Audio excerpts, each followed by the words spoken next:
What do you do when you're stuck between boyhood and manhood and nothing makes sense except for your hormones, your books, and your dorm mates? Welcome back to the Cinephile Studio, brought to you by Blank Space Visuals. My name is Tabang and this is Clarence. Today, I think today's movie is somewhat of an iconic South African movie that, really I is. mean, we all grew up loving. But for some reason, now that we're older, it's all like, hell no, what? And that is none other than Spud. More specifically, we're going to be speaking about Spud 1. If you haven't watched it, why? Like it's why? 2025. Why? Why haven't you watched it? Go watch the movie. It's quite an incredible movie, and it has an iconic iconic what do you call the people that are acting, the actors? Casting. Kind of cast members. Cast members, Yeah. yes. Not iconic, but it has a great cast, and a very fun and enjoyable mood to it. But before we delve deep into it, why am I not finding my English today? Where is it? Collective. It's everywhere. Find it. Anyways, before we go in deep into the movie, please don't forget to comment, like, share, and subscribe. And also, don't forget, when we are playing Framed, yes, don't forget to just pop in your guesses there, and then keep it interactive there by the comment section. But before we go even deeper, Clarence, sawubona ntate. Sawubona njani? Kiteng tatu kai. Realika. Mo na le mo iya mo mara ifita mo. Yeah. Panels have expired. But yeah, no, I'm good. I'm alright. I can't complain. And Spud, yes, coming of age film. And I'm gonna start off the episode and say, I believe in my heart of hearts that this is South Africa's greatest coming of age movie. And you know what you said about Inamba when you said Hollywood was fine shaking. I think it's up there with your Hollywood coming of ages, especially for the early 2000s, early 2010s. I think it's very much here on par with it. What other coming of age movies are there? I mean, there's another great one we should actually be doing. This should be on our list. Which is Zululam. Yes, definitely. But yeah, that's what I'm trying to think of others. You know what I'm thinking of? I'm thinking of It's Toons. But you see, that's a series. Yes, I know it's a series, but it has the same elements basically of it's a good coming of age. And I think it's Tunzi. It's Tembi, so technically university. And then there's it's not Meet the Karasamis. Meet the Kandasamis. Not that one, but there's another one with the same actors. No, not Meet the Kumalas. The same actors. It's like an Indian-based production. Yeah, it's like these two boys, man. I forgot the name, but I think it's also good recommendation. I'll find it. Yeah. You know, coming of age movies, within their structure and the way that they tell their stories, I think they are a powerful and evocative way of telling the story of people growing up. And I think it becomes that's why I think Spud becomes such a relational, you can relate to it. Yes. It's because of that element where we all can see ourselves in those shoes, or whether you are Spud or you are, there's a character for you. There's a character for you, and I think that's one of the things that make it stand out and make it be such a phenomenal movie. And I think more specifically with Spud, I remember watching Spud. I don't know if I was in grade 7 but I remember watching Spud. And for the first time when I watched Spud 1, I was. It's called Crazy 8, right? He's in grade 8, I believe. Yes. And no, but that's not why they call Crazy 8. I mean, their group is called the Crazy 8. Yeah. But I'm assuming because I'm just maybe they titled it Crazy 8 because they're grade 8, and also their group. I don't know. I was just trying to pick at straws there and be like, make it make sense. But is it not because they are the? But the there's group 8 of them? forms, but like they really don't say they're Crazy Eight yet. Only in the second one that they start, like the name the Crazy Eight is fully established.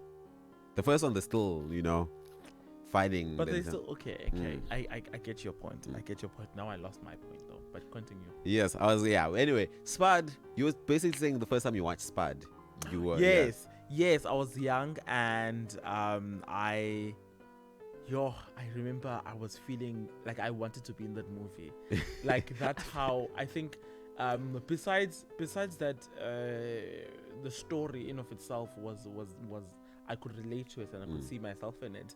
And I think just how the story was told and also just the acting of the story. I think Troye Sivan did an incredible job. Yes. Being Spud. I think all the kids there. I'm not gonna like. Yes, I yes, think yes, all the kids. all the really kids. did a good- I forgot his name. The bully. No, not the bully. He's the one with the black hair. Isn't he not the leader of the The Crazy leader Eight? of I the- forgot yeah. his name as well. And it's also I've seen him in some not the mainstream American movies, Yeah. but like your low key ones. But I've seen him like Yeah. pop up.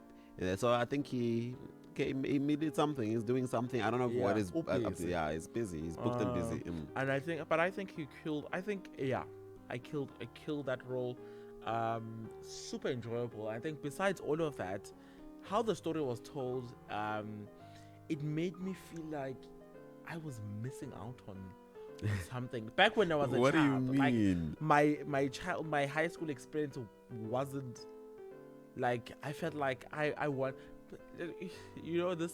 Now that I'm older, it sounds crazy that I'm saying this, ne? Okay. But at that point in time, I was like, I want to go to a all boys boarding school, and I want to live there, and Experience I want to everything. have a drunk out of an English teacher who gives me books to read, who gives me super problematic books to read. But now that I'm looking at it, I'm like, what in I was the saying- reading ground? In my head, I was like, this teacher is traumatizing this boy. Yeah. Hey, he like. I'm like, what in the grooming and the breeding ground? Okay, of, maybe.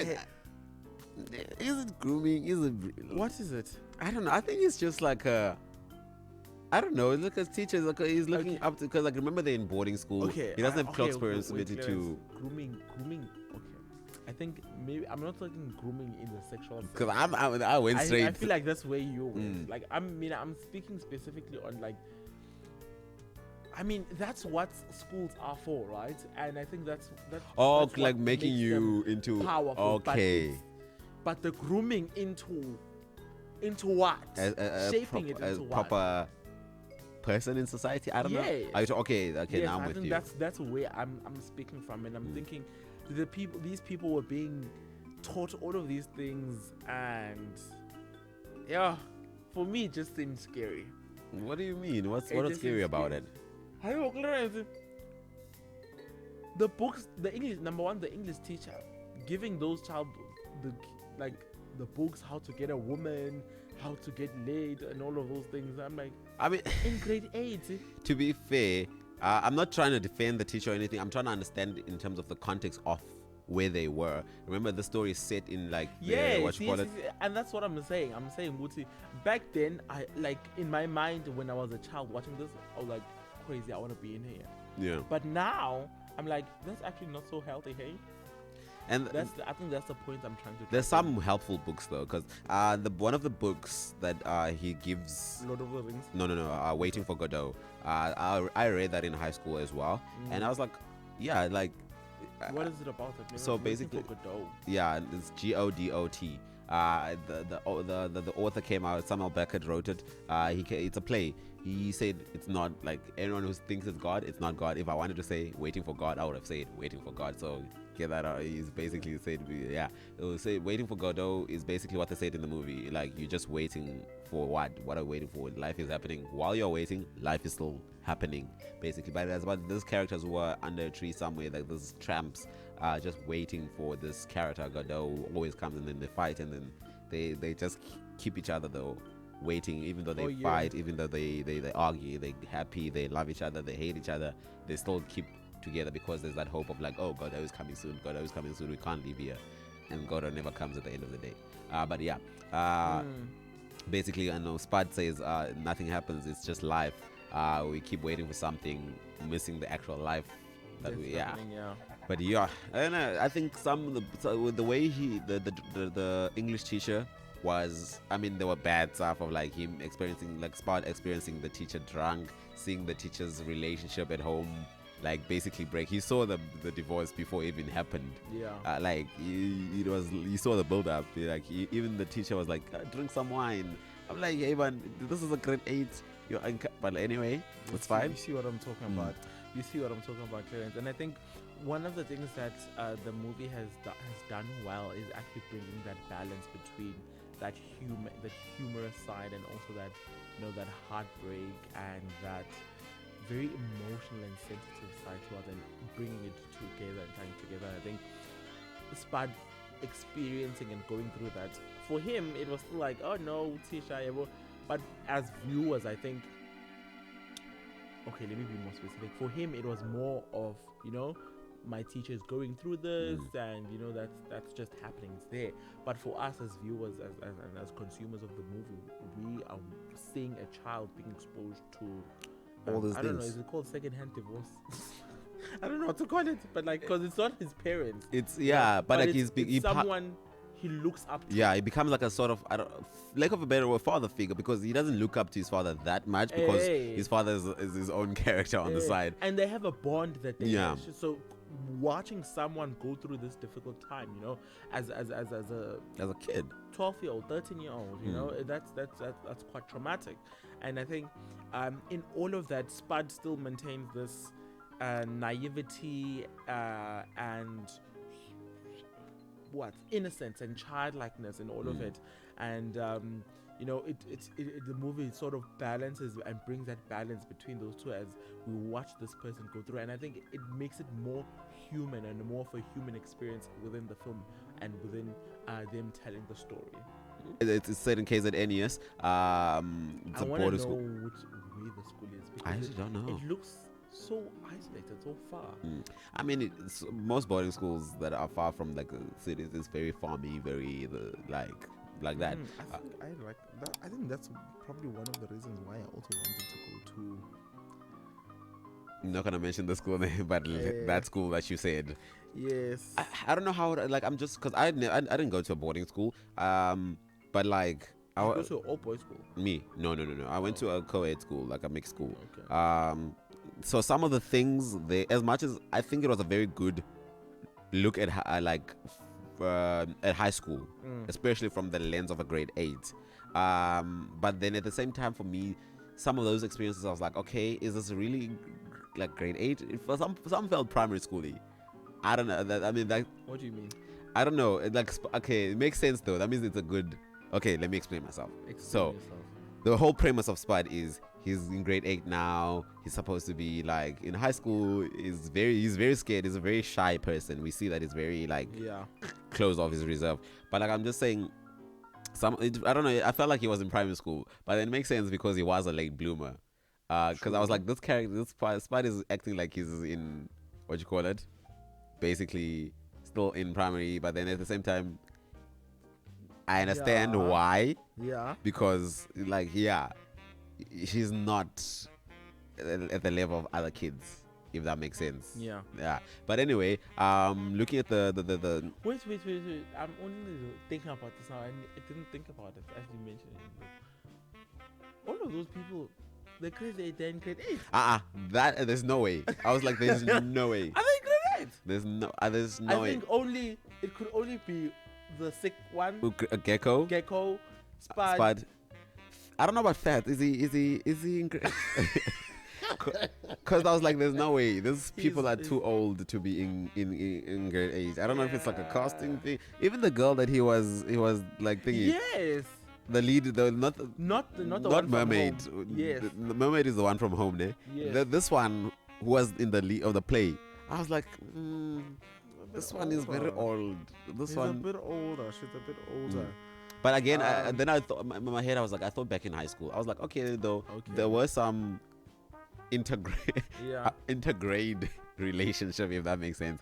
There were some relationships with from grade 8s and grade 10s, grade 9s, grade like whatever they were. Yeah. Yeah. But anyway, That's scary though, no?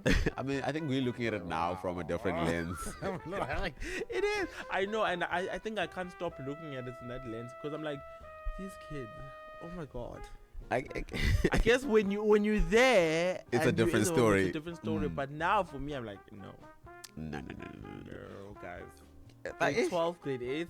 I mean, but like there's a meme going. There's always a meme going out every year. Like, grade 12 or grade 12's getting ready for the what you call it, which is it's horrible behavior. Very much so. But yeah, we're not there. We should not be there though. It's a story for another day. Maybe if we talk about part 2, 3, and see, we'll see how it develops. And are we gonna do part 2 and 3? I would like to somewhere down the line. You know what? Let us know. Do you want us to do part 2, 3? Yeah. Is it Learning to Fly? I forgot the names of the other one. What do you mean? Then is those, remember Spud 1 is Crazy 8, the Spud Crazy 8, then Spud Learning to Fly. I forgot the names. But before we didn't touch on this today. Madness continues. The madness continues. Then yes. So the technical side, I don't think there's even much to touch on. I think they did it like everything was just properly set up. The color was good. Like even for how we were experiencing TV at the time. This movie is from 2013? 2010, yes. So even how in 1990 they were experiencing TV at the time, I think perfect. And they captured it 100% for a period piece as well. Because technically it is a period, not even technically, it is a period piece because it was set in like 1990.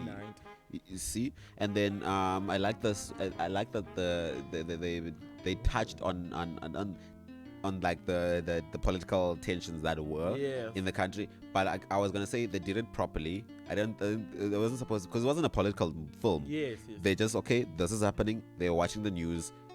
Slight tension happened. Perfect. Didn't like, let's turn it into like an all revolutionary film and turn it into a film that is focused on this. But I was also like questioning. I did question though, maybe it was happening. I'm not sure. I would like to know though. Do let us know if you know if this was happening. This was what's the name of the school? But this was a predominantly white school. Yeah. It's still 1990, not necessarily after democracy. So yeah. Why is the head boy black? No, I mean in looking at my school that I went to, 1990 was the year that black kids were allowed to come into the school. So already integration was starting. But to head boy, I mean, why not? You black, so in a white run society. Like again. But anyways, why not? But I think my question is that contextually, I think it makes sense. Was it? For me, it makes sense. But anyways, I still wasn't mad at it. It was just a minor detail. It was like, okay. And the father at the beginning of the movie, when they are walking to the school, coming to drop in the Spud, he goes, "There's so many black people in here." But I like that line though. I also I've been using it ever since I've watched the movie again. I've been using it. I'm like, there's so many blacks in here. That is so real. But now every time I look at Cape Town, I'm like, not Cape Town, UCT. I'm like, there's so many blacks in here. On campus, so many blacks in here. They're gonna beat you up when it's about. I know, but like, there's so many blacks here, and we are proud for it. We're happy for that. How? No, but for me that wasn't far fetched at all. It's like 1990 was, according to my knowledge, schools were starting to. And I do want to acknowledge this in terms of the more technical side. I do want to acknowledge the film's ability to show us. I mean, they didn't show us all of KZN's beauty, but they did show us. Oh, the scenery is beautiful. Beautiful. Like, you see, I think not a lot of us. I don't know. Can I say this? What? Do you watch? Okay, you don't watch Real Housewives. No. Okay, Real Housewives of Durban does this. They show Catherine and they show it in its most beautiful.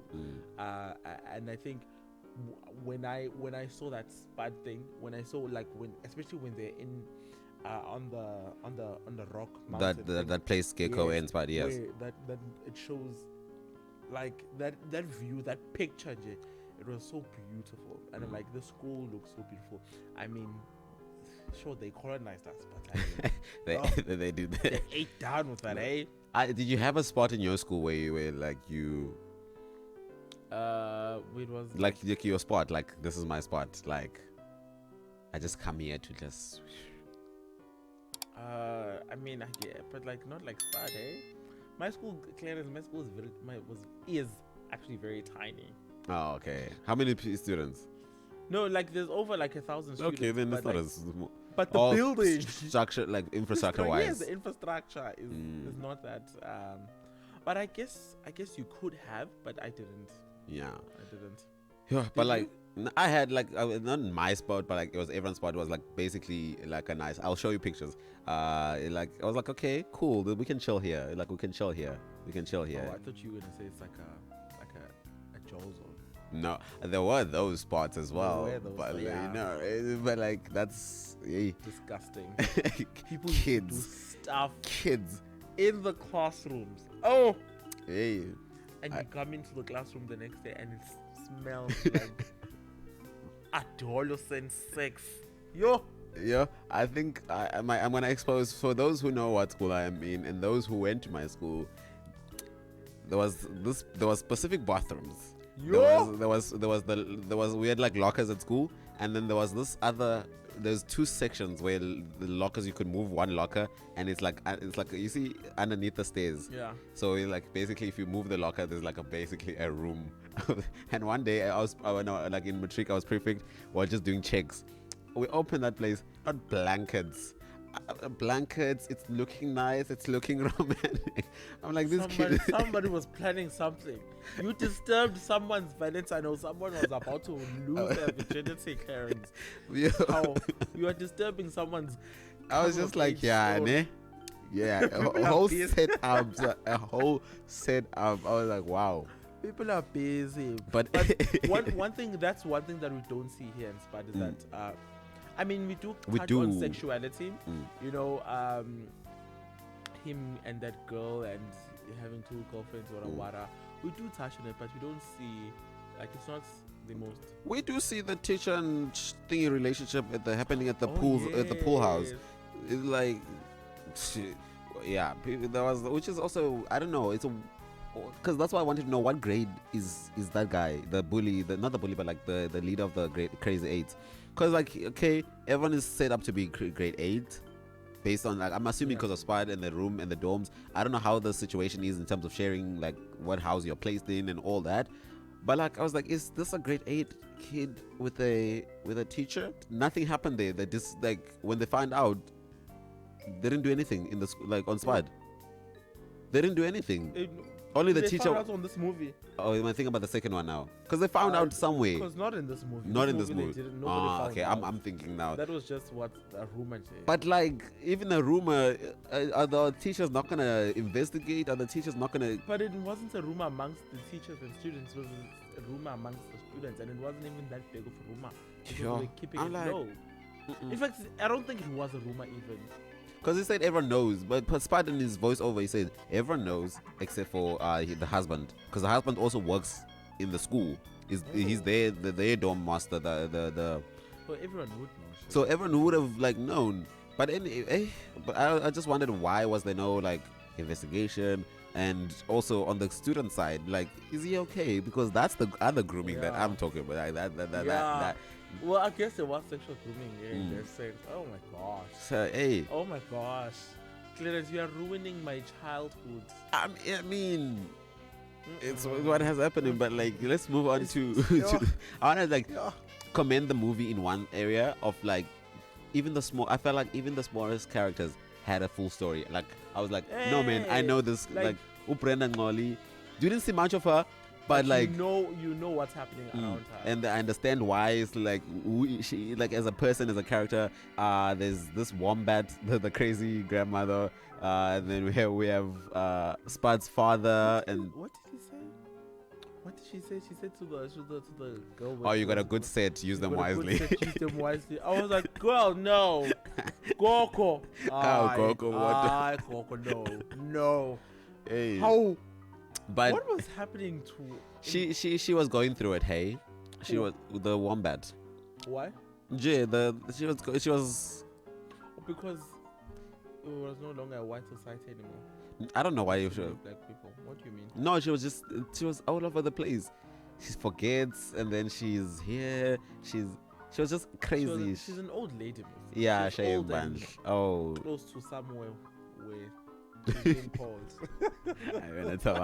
Yo, speaking about that, actually, I want to talk about Spud's character and Gecko's character, the relationship that Yeah. forms between them two. And I think we can tell Gecko's maturity compared to Spud. Spud, and I feel like that the reason I kept. Do you okay? Continue. No, you're gonna ask. I feel like you're gonna answer what I'm gonna answer anyway. So No, I was gonna ask. I was just gonna ask. Do you think that Spud was fair? fair in how? Like he was in his behavior towards Gecko at first. I was okay. At first, I think I positioned Gecko as like, okay, he knows that he was sick, like throughout, like, Yeah. and then that already forced him to like appreciate life more, to appreciate like the things that you said, like, you know, you don't have to impress them all the time, like you don't Yeah. have to. He was the one speaking up, because the entire premise of, like, not even premise of the movie, but like in high school, there's that thing of like you have to choose where you are in the social hierarchy, and you don't have to overtly choose, but your actions, your certain things will place you somewhere as this, because like it's brutal. It's brutal if you don't do this, if you don't, like, are you part of, and especially I feel like in the boys' school setting. This is why. Yeah, continue. In a boys' school setting, in a what you call it, like they together, you have to be either part of the team or you're not. When they ask him for like the first time they go to the night swim, Yeah. Gecko says no, I don't want to do it. Again, he already stands up and like he's like, I'm not gonna go with the crowd. And then Spud is like, nah, I'm going through. I need to be accepted in this society, and this is what I have to do in this little society that is formed, in this little structure of its own, that is this system that is basically formed. If I want to be on the good side, I have to do this. These are the things that I have to do. Gecko was like, no, you don't have to do that. Like, you can make your own choices. Like, he was a character, even though he did like the night swim, it was like no witnesses. He just went through because why not? He also was a kid as well. He's still a kid, even though his thinking was now being fast paced. He's thinking about his health. He's thinking like, I think I'd like to think he understood where Spud was at. That's what I was thinking. That's why he was like, no, it's fine. Like, even when they put him like happy birthday, put him in the toilet, Spud played along with it and he didn't do anything, and then he runs away instead of helping him. But when they do that to Spud, he comes and helps Spud, and then again he always there as a comforting thing. He's like, no man, like, relax. There's worse things than this. I know you thinking this is the worst of it all, but like, there's worse things. Don't worry, you'll pass through this. And Spud, we goes through that later on. We see Spud now is like, it's not that bad. Like, life ain't that bad, guys. Like, there's good things coming along. And later on, we see him like finally accepting those type of things. So I don't think he was fair, but I feel like Gecko understood, like, okay, Spud is at this, yes, we're at the same level, but at the same time, I'm not well. I can't be worried about all these nonsenses. Yeah. Clarence, I want to give you a round of applause for actually completing an argument without going That was actually like, I listened to you and like I got everything that you said. Okay. And We're trying. Well done. We're Well done trying. on that. Well done on that, Clarence. And I'm also making me think, isn't this, I think even as an adult consumer nowadays, like when you're watching the movie, when you think about that, it also shows us how sometimes, not even sometimes, okay, sometimes as adults we also go through the same thing, right? And sometimes you want to, I think we're not even something, we do go through the same thing. We do go through the same things, right? And it's so crazy that that kind, or that level of maturity being depicted on such a young child, yet in our society or in everyday life, it's so difficult to find someone who's going to extend that kind of grace towards you. And I don't know, maybe it's just the context that we find ourselves in, where a lot of people sort of demand an extremely high, not even standard, like, okay, maybe standard, okay, just for a lack of a better word, let's go with standard, right? Yeah. An extremely high standard, and they don't extend grace when you can't meet those standards, right? And I think what Gecko does is actually beautifully, what he beautifully does is that thing where he extends grace and understands where is Spud in that moment right now. And I think a lot of us don't extend I think that we kind of view grace to from those our people. we Sort of view from where we are and where I want to see you from, where I think you should be, instead of where you are actually. I think that's the problem with not sympathy, but people think they have empathy, but they're displaying sympathy. Yeah. Like when you're fully empathetic, you're literally wearing the person's shoes and you understand. Okay, this is where you are right now. Yeah. This is like, and then you will meet. But also I don't know, you have your borders. I think Fair. Gecko had his borders. He knew, okay, I'm not willing to cross this line. I'm not gonna cross this line. When am I willing to cross the line? And for what reason? When am I not willing to cross the lines and for what reason?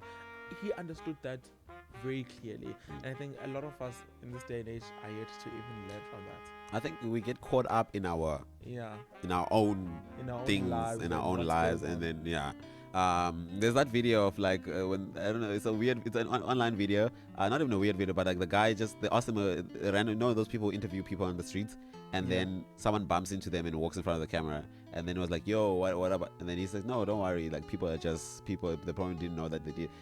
But there is that video. Anyway, I just also now with Spud and Gecko's relationship, we see Spud finally, like, because he's trying to be part of the crew but not being himself. And then when the whole thing of Gecko's sickness happening, he's just so angry, he's everything, and then he's like, you know what, stuff you guys, like and they still continue making fun of him, like with those animal sounds, and then he just screams and he like, no, I don't want to do this, like he reaches his breaking point, and then that scene is like, oh, he's gonna choose to be himself, and that allows him to be part of the group. Like basically the solution was, my guy, just be you. And then because after that point, they were like, okay, now we see you, it's fine. Like you finally like taken up and stop being like I don't want to do it. Like you touching, you dilly dally. But he finally like screams and like let's go, and then everyone is like, oh yeah, Spud, come through now. The group has accepted you. The key was literally just be you. Just be you. I think that was a nice, like that relationship helped him, and then it must have been like painful for Spud to experience, like in grade 8 you just found someone who you can, and then he loses that friend, and like so in that movie, Spud deals with a lot. Losing a friend at such a young age, and a good friend at that, was very true, very like sir. I watched that and I was like, no ways, how does Spud deal with this? I wouldn't be able to deal with this. Like, besides, like I wouldn't be able to deal with it now, but like at 12 years old, 13 years old, and you dealing with, okay, I need to be high school, I need to find my place, I need to do this, and then there's an unstable family home, and then there's this drunkard of a teacher. Like Jazz and Jay, Uspad is going through it. Going through the most. Hey, Clarence, before we even continue even further, let's play our game Framed for today. I think today was my turn. Yes. So for those who don't know, what we do at the end of the episode is we play a game Framed. We look at a frame from a movie, and then we have to guess what movie it is. Today's Tabang, he brought in a frame for me to guess what movie this is. There we go. Did you even try? I mean, did you even try? Like, this is so easy. If you don't know this movie, hi guys, this is so easy. This is Gangster's Paradise, Jerusalem, Django. Exactly. No, that was easy frame. I feel like this is one of the shortest ones. We've even when you guessed Spud, it was like a very short one. Very short one. But yeah. Okay, Clarence, well done. What's your closing remarks? I wish we could have, because I don't think I've touched what I wanted to say about Spud completely. I feel like I want to do that. There's Spud 2 and 3. So. Yeah, we'll get to that because it's the same line of conversation throughout. So I think first movie, beautiful coming of age. I could see characters where I would have like, okay, was like, okay, I was like this in high school at this point. I was like this. I was like I could see like recognizable character. This was this person. This is like this and this. And the only difference, obviously, I didn't go to a boarding school. It was like different dynamics, but same structure, just a different But my final closing remark: Spud is a good movie, great classic movie. Same. Spud is a good movie. I love it. I enjoyed it back then. I still enjoy it now, and I look forward to going. Don't forget to like, share, comment, hit that notification bell, guys. There we go.